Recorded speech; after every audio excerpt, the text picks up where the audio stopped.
My name is Father Mark Vandersteeg. I pastor here at St. Bernard's. I've been here 8 years. I came in 2012. I am 46 years old. I've been a priest for 20 years, and I still love being a priest more and more each day. Great things about this parish, we have about 1,000 active families, 2,000 people on the books, 1,000 active people.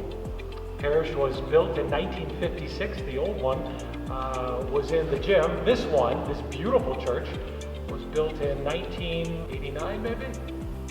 My family, I am the baby of 9 kids. I have 4 brothers, 4 sisters. My dad wanted a baseball team, and so he got one. We lost one along the way, right above me.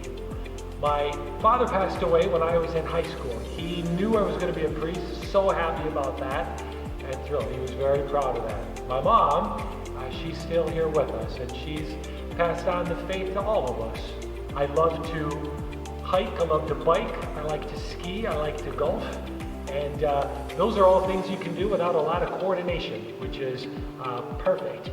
I love celebrating the Mass. I really do. I enjoy hearing confessions, and I enjoy going to confession with a good priest. I learn a lot from the good priest that I go to. And so I receive and I give. I studied scripture in seminary. I went to Marquette University, and then I did my graduate studies, my seminary studies in Rome. So I got a degree in biblical theology. So I taught scripture for a long time, Christology, and I taught for the diocese about 10 years. And so now I need to do Bible studies. But I know as a priest, we're always using the scripture in daily Mass. And maybe that's one of the greatest gifts that God allowed me to do, is to use my weak brain to really focus on something that has blessed me all the way through my priesthood. And I like to share as best I can that love of scripture with others.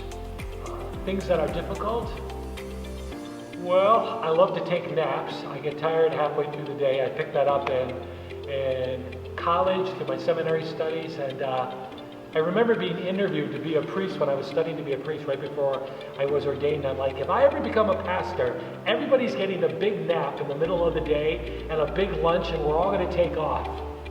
Well, fat chance that hasn't happened very much. I take a nap. They don't. It's a strange twist of fate there. Who knows? Maybe my heart will grow like the Grinch. I have no idea.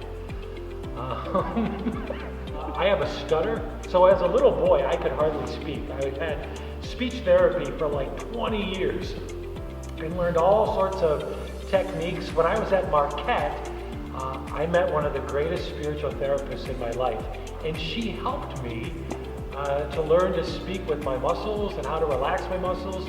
So now, as the years have gone by, I don't stutter as much. But if I get excited or I drink too much black coffee or try to speak a language that I'm not very good at, I get nervous, my stutter comes back. So if I stutter around you, I'm nervous. That's what that means. But I have found that people identify with weakness. If I got something I struggle with, they're a little more at ease with their weaknesses. So God uses all that stuff. It's funny how that plays out in life. I pray I'm a compassionate priest. I try to be. I got weaknesses and failures like everybody, and I got a lot of blinders also. So I'm always open to the encouragement and the help of others. I don't run this alone. I don't pastor alone. And sometimes I'm a sheep with everybody else. In fact, all the time, But I think St. Bernard is a welcoming place, a happy place, kind of a humble place we try to be, and a place always on the move. It's a good place to call home for as long as people are here, wherever they are in their life. It welcomes a wide variety of people.